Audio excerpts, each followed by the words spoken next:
To make the fly stitch, you'll come up one of the top 2 points and down the other and not pull through, and then up the bottom point, pull and secure it in place under that thread. So let's do it again.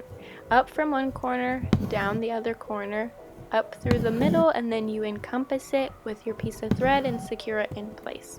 Now another way to do this is by doing the exact same thing, but whenever you come up through this, instead of securing it right under, you can secure it a little further below to kind of give it a different look and like a chicken foot kind of effect. That's what it reminds me of. And then you can play around with these stitches and kind of format them in different ways to create different patterns and different looks. So here I am making a little leaf petal that I would say looks like a palm tree branch, or you can format it like the one I did right next to it, with the longer piece of thread in between that connects them all. So it's totally up to you and your creativity with this stitch.